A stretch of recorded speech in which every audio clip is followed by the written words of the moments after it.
Now, I've been trying to step back from that and focus on that big picture. And, you and I have discussed this over scotch at some points or other of, what do we need to know out of this population? We need to know who is doing what, who's making products that matter to the animal. And they may make an end product that matters to another microbe that then matters to the animal. But you've got to know what their ecological niches are.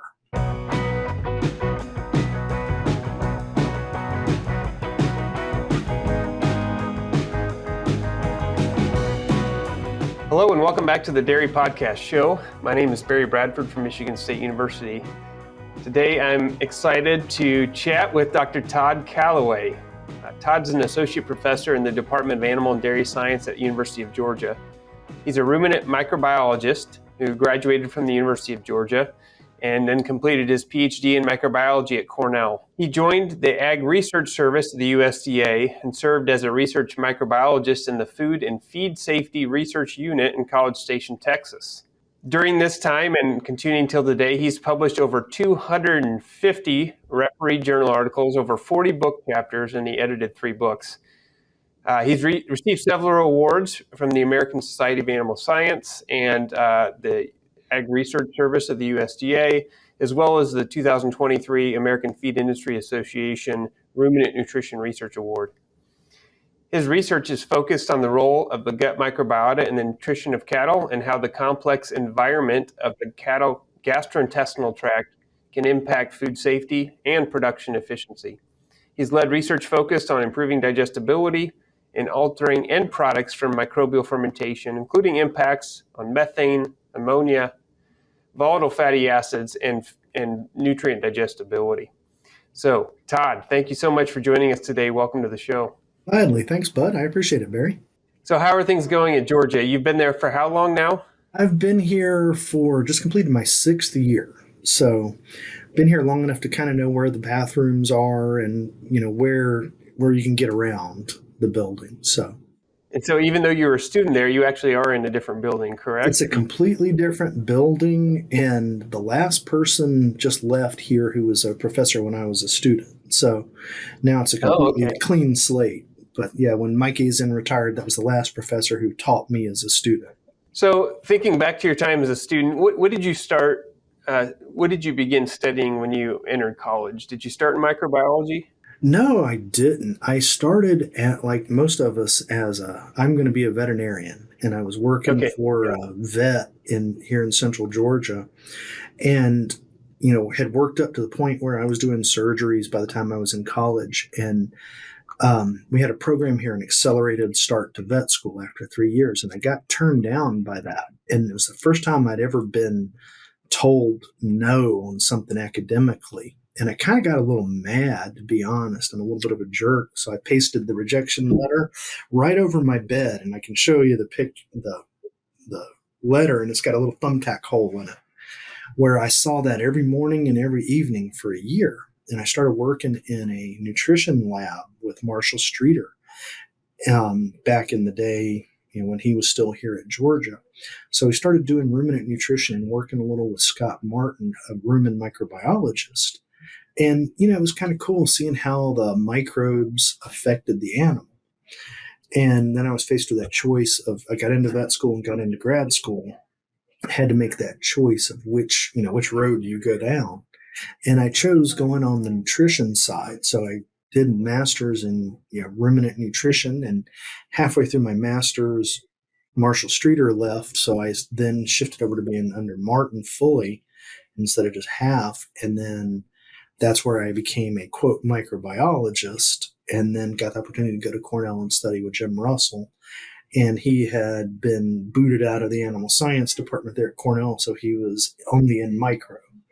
So I was kind of the ambassador of the Russell lab to all the guys over in animal and dairy science there at Cornell. So that's when I became a microbiologist. And for those who aren't plugged into the microbiology world, Jim Russell would be among the 4 or 5 more famous ruminant microbiologists, I guess, in the history of that field. Do you have an anecdote or two about working with him that you could share with a general range of with a PG audience or a G-rated audience. It was stressful. I guess the best way of putting it, every day that I got up for 3.5 years, I got up and the first thing I did every morning was I vomited blood every morning. And then the day that I left Ithaca, that stopped. So it was amazing, and it was a great experience because Jim is a brilliant mind, but a intense and stressful human. We'll leave it at that. He's passed away, so you try not to speak too much ill of the dead. But it was a great experience because it bonded all of us that were grad students together very tightly. But it was not the most fun experience in the history of mankind. When your goal is to help animals reach their full potential, health matters. Diamond V offers a fresh perspective on animal health, a perspective that supports gut health, strengthens immunity, and ultimately enhances performance. For those who choose to invest in keeping healthy animals healthy, feeding Diamond V makes a statement about another dimension of profit, where margins are measured by confidence in your future. To get a fresh perspective, visit diamondv.com, because animal health deserves a healthier approach.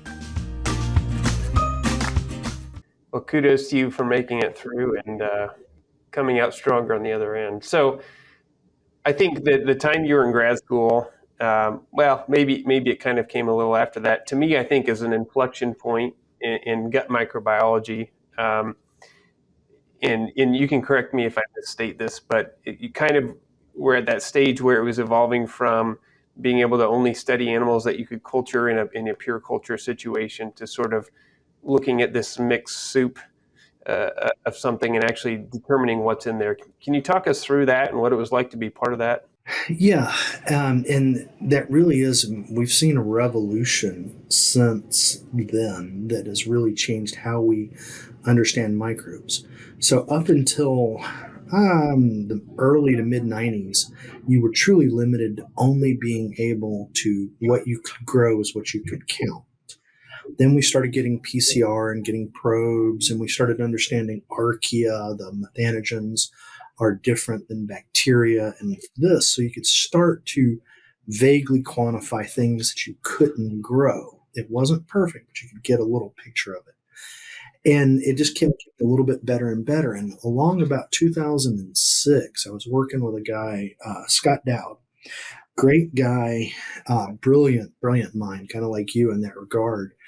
But he came to me and said, "Hey, we've got this new product from, at the time was Roche and Dow, of how do we, we can look at populations, mixed populations, and identify who's there. And it's about, $1,000 a sample, but we can look and see everybody that's there at once." And that's what became known as this next generation sequencing, pyrosequencing. So we were actually the first ones to do it in the gut of a food animal at all. And they tried it in humans, but nobody had done it in cattle. So it was this, well, crap, I got a little end of year money. Let's do this little bitty study. And it was the first one that had ever been done using next gen, what we call now next gen sequencing. And looking back at it, it's a terrible paper. My students look at it and they're like, "This is your most highly cited paper?" I'm like, "Yeah, it was the first one. You guys have these programs, these bioinformatics programs that tease everything out. That didn't exist. We were there literally with paper and pencil and drawing things to try to tease anything out of this data set." Because even the bioinformatics did not exist at that point. We didn't know the word. And in fact, when you look at that paper, we never used the word microbiome in it. That word hadn't even been coined at this point. So a couple of years later, when we started hearing about microbiome, we're like, "Oh, that's what we did. Okay." So, and that has really changed things. But now, instead of being $1,000 a sample, and we've got a company that we work with that will do $30 for a sample, and you get a ton of data out of it. It's more data than what we know how to handle. And we've seen a problem in this where you have a lot of people that can run the microbiome, they get it, and they can look at this raw data, and they look at names that change, and they say, "Well, your lactobacillus fermentum went down and your lactococcus lactis went up. So there you go. That's your answer." But the reality is, what does that mean to us as producers? what does that mean to somebody trying to feed cattle, trying to produce milk? It doesn't make any real sense. It's a snapshot of what's going on. And so we've got a lot of people just running numbers and they don't know what they're counting, but they're counting a lot, counting it really well. So the past 5 to 7 years or 10 years now, I've been trying to step back from that and focus on that big picture. And, you and I have discussed this over scotch at some points or other of, what do we need to know out of this population? We need to know who is doing what, who's making products that matter to the animal. And they may make an end product that matters to another microbe that then matters to the animal. But you've got to know what their ecological niches are. And this is going to sound ridiculous, but I've started talking openly this year about it. I call it my Pokemon Go model of rumen microbiology, is that we've got to classify these organisms into niches. And you can be parts of more than one niche, but that's the way we need to view these organisms, is at that ecological guild or niche level, rather than just this list of names in Latin that nobody really knows how to pronounce well, but they don't necessarily have much significance. Yeah, there's a lot I agree with there. So yeah, if we just get to a list of changes and you can't put it in any context, how does it help anybody in the real world, right? And there's some value in building up a basic knowledge of like the science itself, right? But eventually our job is to try to get that into impacting practices. Right. And we've got to correlate, lists of names with things that we see change, like acetate propionate ratio, methane, degradation of, anybody that degrades a lignin, who's involved with NDF disappearance, those things, those real things that matter. But without that context, a list of names is useless. So, we're trying to do both. We're building that database, but trying to get to the what does it mean point. And, that's a challenge. And, that's what we're trying to do. And I don't think I'll succeed in my career, but I think, we're kind of carrying the ball down the field. And, somebody like your grad students or mine will then take it on a little further.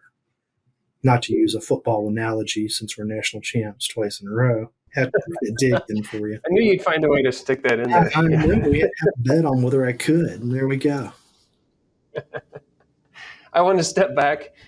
And some people listening to this are probably fully familiar with these things, but just to make sure we're bringing everybody along here. So make sure we define a couple of terms. First of all, microbiome. Can you explicitly tell me what you mean with that term? Okay. Yeah, that is one of those terms that's misused a lot.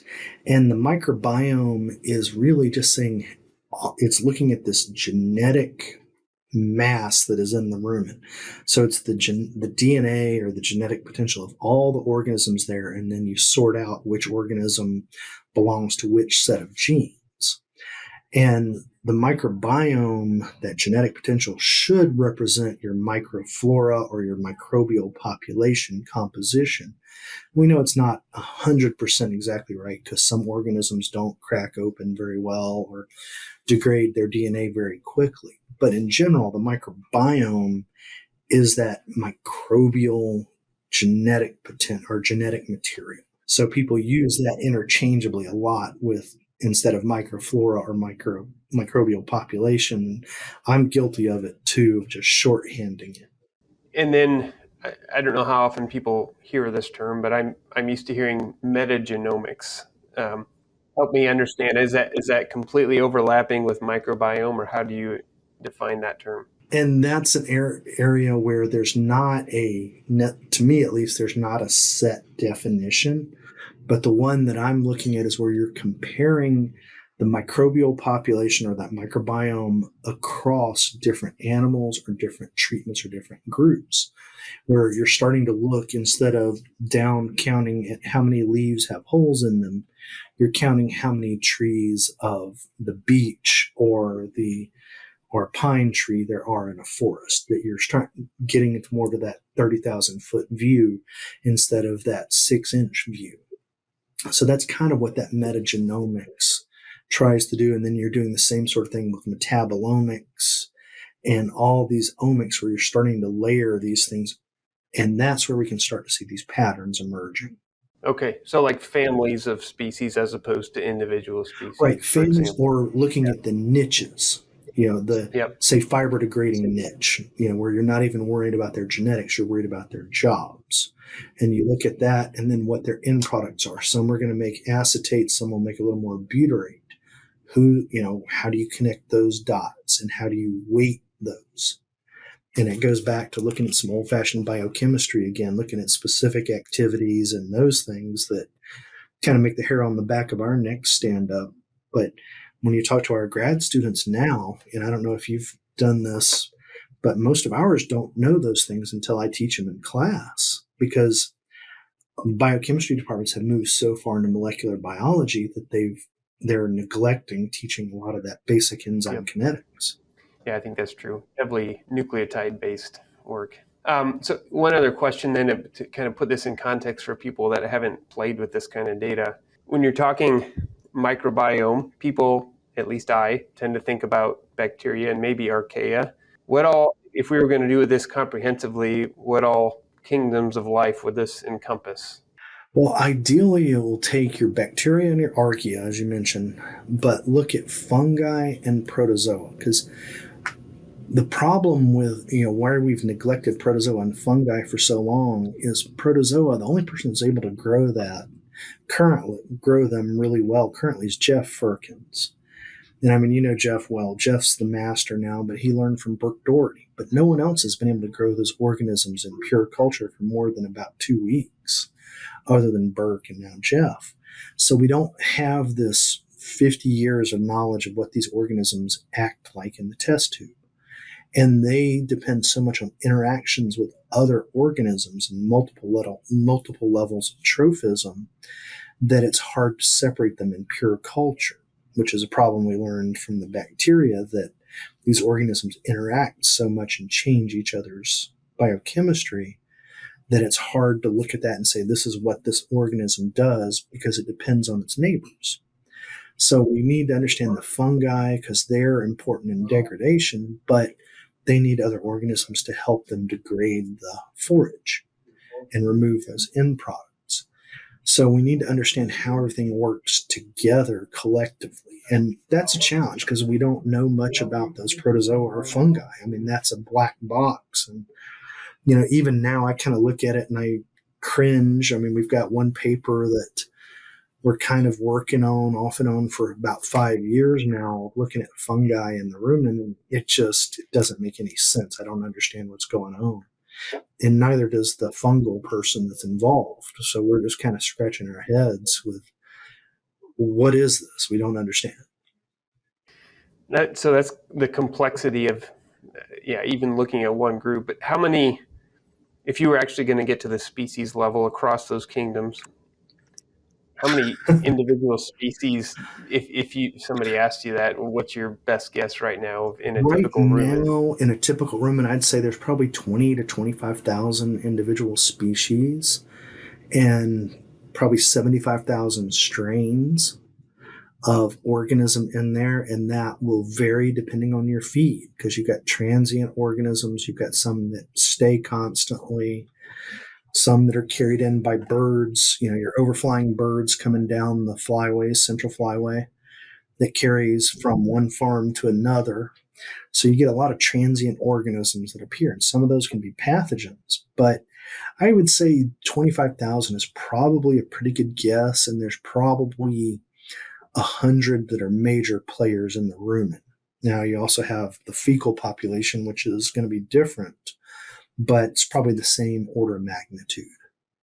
Okay, it's crazy. And if you think about that, I don't know how many genes a typical prokaryote would have, but I don't know, 1,000, Yeah. let's say, or maybe it's 500. I don't know, but if you think of the cow herself has probably 25 to 30,000 genes, Mm-hmm. she's got at least 100 times that many swimming in her rumen, right? Exactly. And, one of the coolest studies that I've seen, it was a paper from 2017 where they were looking at a cow dairy cow, and they looked at her gene expression.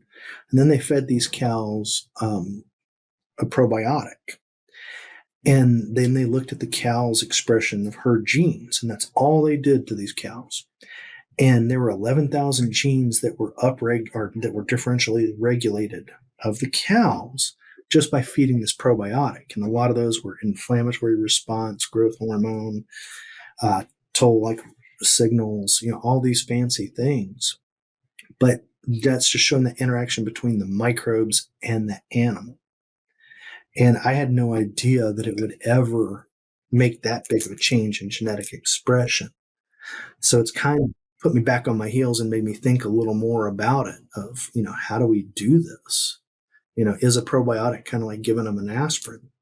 And I know you've done a lot of that work on anti-inflammatories. So, is this a possibility to help that along a different biochemical pathway? Right. Yeah. And if you think about the number of species you just described, even if it's only 100 that are super important, the complexity of doing the niches, like you said, I think you said it well, like maybe that's next generation after us that'll accomplish that. Yeah.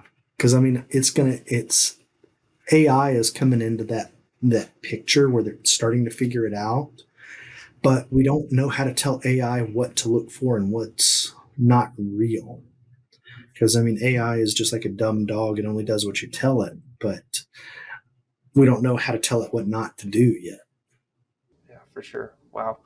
Okay, let's dig in a little bit to the excellent point you made. I think of how do we put some of this knowledge to use for people that are managing cows, that are putting diets together for cows, that sort of thing. I wonder if you'd have a few insights, like from the work you've done in the last 15, 20 years. What are things that you now think about in terms of nutrition that you maybe wouldn't have, or management that you wouldn't have before you've done this work?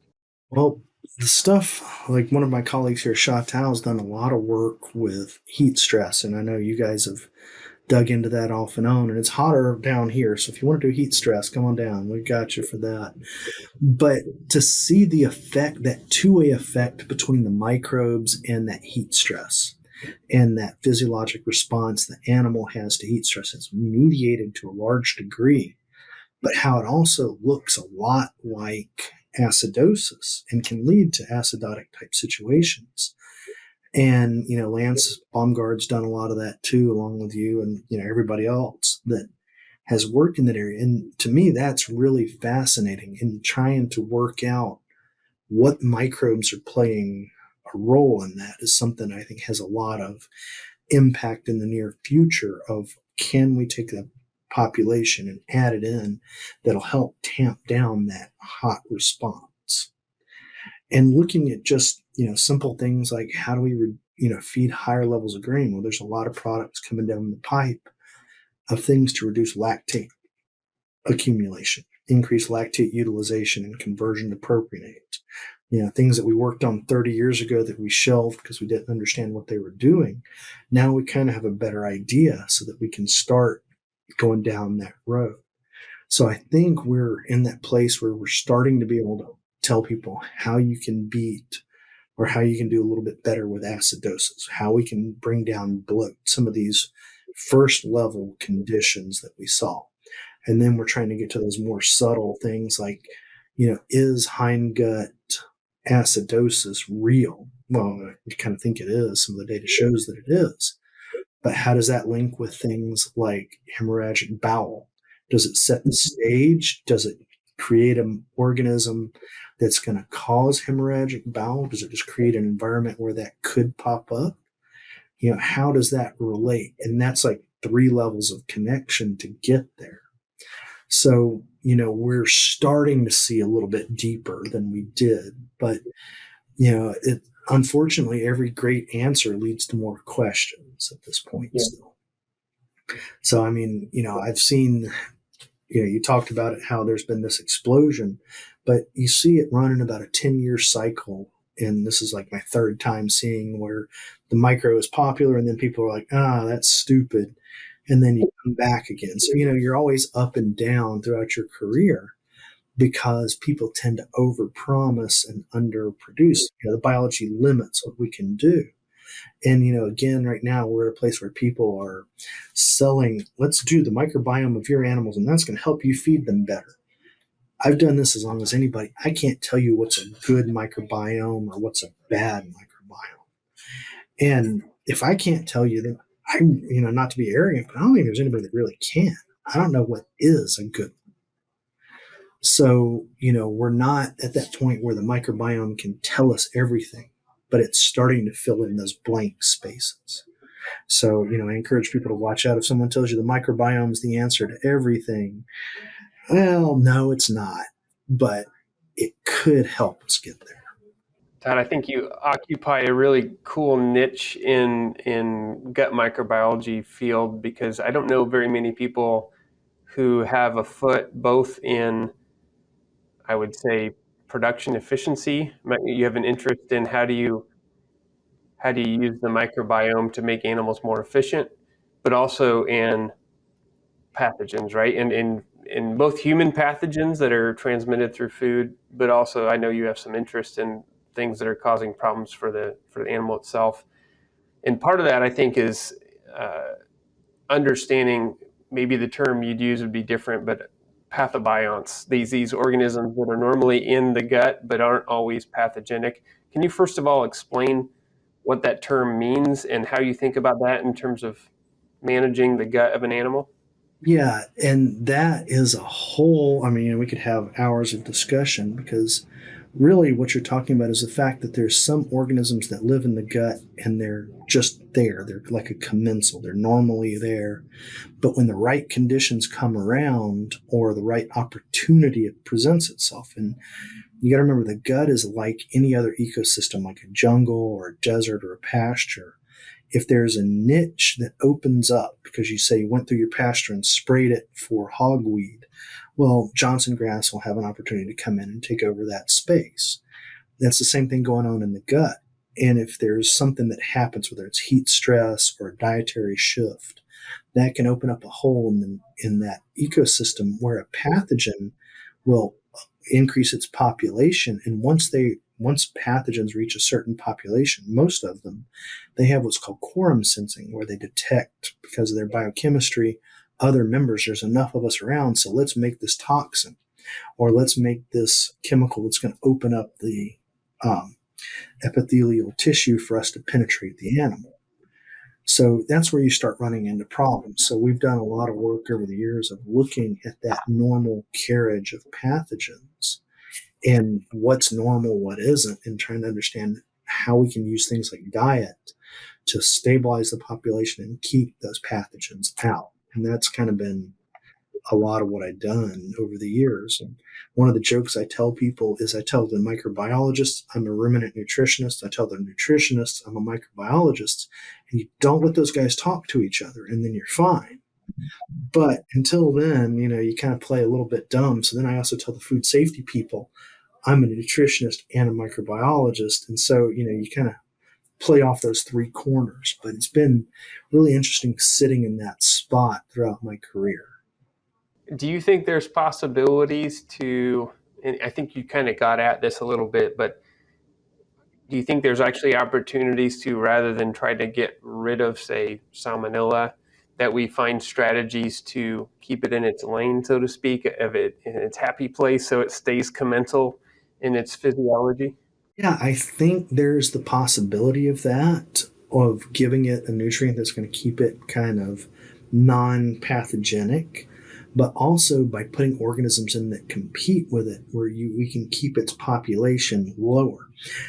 You're not going to completely eliminate something like that, because frankly, salmonella is just a gut bug, the same way E. coli is just a gut bug. They just happen to have the ability to become pathogenic in the right circumstances. So that if we can keep their populations down and keep from those perturbations happening where they can suddenly pop up and take over, like, a warlord, when there's a election that goes bad in the third world, and all of a sudden this warlord takes over the country, you don't want salmonella doing that. So if we can keep that from happening, where everything is just calm and you don't have those perturbations, then I think it's a really good opportunity. Fantastic. It's time for our famous three. Your partner in improving animal performance, Berg & Schmidt. They provide high-quality, economical feed ingredients for ruminants, like their well-researched coated nutrients and fat powders that can support cows with additional available energy, which improves their overall health, productive performance, and your cost efficiency. Well, past experience points to the fact that you and I could chat about these things for 5 or 6 hours. We don't have that kind of window of time. So I'm going to jump to our 3 questions that we ask of every guest, and I'm excited to see what you have to say here. So one thing we throw at everybody, do you have a favorite book or resource related to dairy that you turn to a lot? Honestly, the best dairy resource, at least in the dairy that, because I'm not really a dairy guy. I mean, my grandfather, you can see in my background where one of my grandfather's milk cans is here. I do, I work in the gut so much. So primarily I still go with Hungate, who was kind of the godfather of rumen micro. His book from the 1960s, the ruminants microbes. And even though it's 60 years old now, it's still surprisingly valid. The names have changed, but everything he says in there is so insightful and brilliant. It's unreal. What about your favorite book or resource outside of ag? Ooh, so you mean like real world books? Yeah, anything, Man. novel, anything. Honestly, there was a series of books. I'm a history nerd by Gerhard Volker that was on the rise and fall of Hitler. And it was very, historically detailed and researched, and it was fantastic to read it. And, you can see a lot of parallels with what's going on in the world today, because history may not repeat itself, but it rhymes. And there's a heck of a lot of rhyming from the 1930s going on now. So it's really kind of, you look at that and you're like, all right, I see what everybody's doing right now, and it's a little scary because, you can kind of see what Putin's doing and so forth. So it's really, if you like history and you kind of want to think about the world events in that big picture, it's a great set of books. Okay, put it on my list. Last question, and in your opinion, what sets successful dairy professionals apart from those who are less successful? The best answer I have is the same one that I use for beef cattle on that one is, do they wear a white shirt? If they're wearing a white shirt all the time and it's not stained, that's somebody you don't want on your farm because they're not getting around animals. I mean, the true thing, what I tell my students is get in, get dirty with your animals, get manure on your shoes, get it on your clothes. That's why I wear t-shirts all the time, is I'm going to ruin my clothes 9 times out of 10. But smell things. Taste the feed, taste the grass, or whatever you're looking at in your animals to understand how your animals are experiencing things. I mean, we're not getting in the temple grandin where I'm getting down on the ground and crawling through the chutes. But if you taste the feed and something tastes off, well, there's probably something wrong. That's why your animals aren't eating. I mean, it's simple, but, looks, smells, sounds, and tastes really impact these cattle. And somebody who never gets dirty and never looks like a slob, because there's a lot of nutritionists that drive really pretty trucks and wear really nice clothes. And, I don't know that I buy into that. What are your thoughts on my theory? No, I like that. Plus, I thought you were going to get into the hygiene hypothesis too, and then plus they won't have allergies, right? Yeah, well, the hygiene hypothesis, you and I have talked on that for years, and I still believe that. But yeah. Makes a lot of sense. That's great. That's a good message for students, especially going out into the real world, so to speak. Well, Todd, it's always a lot of fun chatting with you. Thanks. I'd love to chat with you more, and we're going to have to connect sometime soon. But thank you for being on. All right, sounds good, man. I look forward to seeing you again soon, brother. So that's it for another episode of the Dairy Podcast Show. If you haven't subscribed already, hit the button so you don't miss the next episode, and we'll see you next time.